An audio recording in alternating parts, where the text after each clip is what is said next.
Welcome on board the management of MCX. We have with us Rishi Nathany, the Chief Business Officer at MCX, joining in on the show right now. Rishi, hi, good morning. Good to have you on the show. You've launched mini contracts in zinc, aluminum, lead, and natural gas.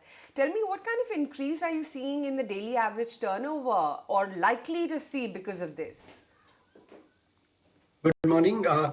We've launched mini contracts, aluminum, lead, and zinc, as well as crude. Natural gas, we are going to launch tomorrow. And as far as volumes are concerned, it's early days yet, but we are seeing very healthy participation across the board, especially in the base metal contracts because they were launched earlier. And now with the crude and natural gas contracts coming in, we hope to see very good participation going forward. In terms of percentages, every contract has different percentage of participation in the minis as compared to the large ones. Uh, why is it in India the market in a sense is only centered around three, four large commodities? It is gold, silver, crude. It's not expanded beyond that. I mean, commodity exchanges are now almost 20 years old, but the still four favorites are the one which account for what, 80% market share? Well, the reason for the lack of widespread participation is that one, we try to introduce as many contracts as possible, and so do other exchanges. However, the market or the how do you say the value chain or the industry needs to come out and hedge more on the domestic exchanges. That is one reason why industrial hedging is not so prevalent in India. In gold and silver, RBI made a mandate that domestic hedging is the only way out, and that's why in gold and silver the volumes went up.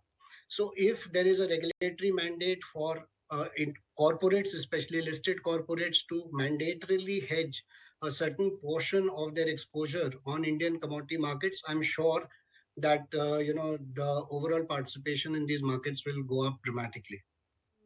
But tell me, so far, what kind of reception have these mini contracts received? A very good reception. Aluminum, we are doing an average daily turnover around 35 crores single-sided. In lead, around 5 crores. In zinc mini, around 105 crores. And crude oil mini, again, 105 crores. Okay. Uh, what is the international market for some of these commodities? I mean, I'm not comparing with LME, but I'm just trying to understand that what is the scope of opportunity for these mini contracts? Now, the scope is huge because the mini contracts are more relevant for the MSMEs, for small hedgers, for smaller investors. So there is a whole different segment which these mini contracts cater to, and that's why the demand for them was there in the market, and that's why SEBI thought it prudent to allow them to be brought back. We had them earlier, and now since SEBI allowed, we've been bringing them back one by one.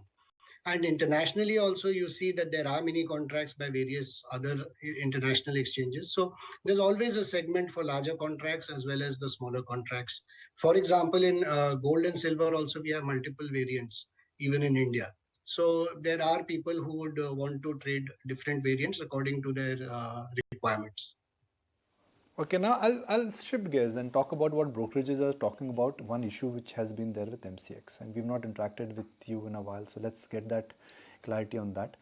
The tech transaction on TCS potentially could delay the extension of a contract to 63 moons. Could you spell the timeline on the compensation of the tech transaction? So, well, we are working on it, and as soon as we are ready to bring it to market, we will definitely inform the market and inform you. Beyond that, I cannot comment much. Ballpark timeline at least? Well, we've extended the agreement with 63 moons till 30th June, and we hope to bring it before that. If you're able to bring it before that in FY24, FY23, it's not going to happen, that's over. What changes for FY24 for you, assuming that all goes well? In the sense? The savings and the new migration in terms of the cost migration, what changes automatically for your shareholders? Well, I'm not in a position to comment on what changes in terms of finances. What I can say is when the new technology platform comes in, we'll be able to offer more products and a more robust platform for our members and stakeholders to trade in. The other aspect which I guess we can understand is that FPI and the derivative presence what they have. When the changes were made, it was very exciting, and it appeared like this big business boost which will happen to the exchanges. But we've not seen this incremental big change in policy translate into any big incremental business or brokerages. Is that what I understand? Is it true? Well, with FPIs, we just recently issued the circular end of last week. So it's early days yet. You will see FPIs being onboarded and participating very soon. So let's see. I mean, it'll be imprudent to comment till you actually see them onboarded and start trading. The other thing I also wanted to understand, if the liquidity and the market depth you think, has improved because of FPIs coming into commodity derivatives. As I said, Aisha, that FPI circular has just been issued by an end of last week, and they're still to start trading on the exchange platform. So since we've issued the circular end of last week, now FPIs should hopefully start onboarding, and going forward, we should see their trading start. Then only we'll be able to comment on the volume and liquidity that they bring into the markets. I get that.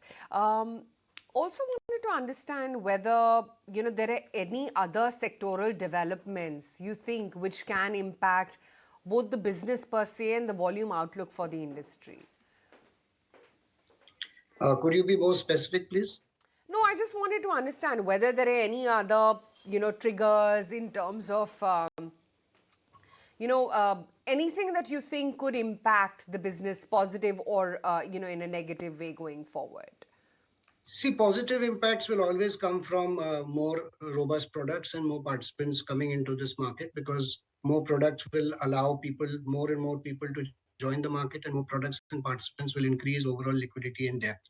Having said that, I believe that the commodity markets have only one way to grow, which is upwards, and that they are coming of age.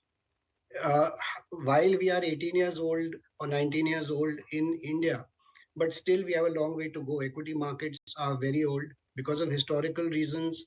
Commodity markets, the electronic trading or the regulated commodity platforms were not there till about 19 years back before that. So it will take time for any market to mature. And as you're seeing, our overall liquidity, participation, volumes, everything has gone up in the recent years. Sure enough. Great to then have you on the show. Thank you so much for taking the time out today, Rishi, and giving us a bit of an insight into where the commodity markets may be headed in the near future. Thank you.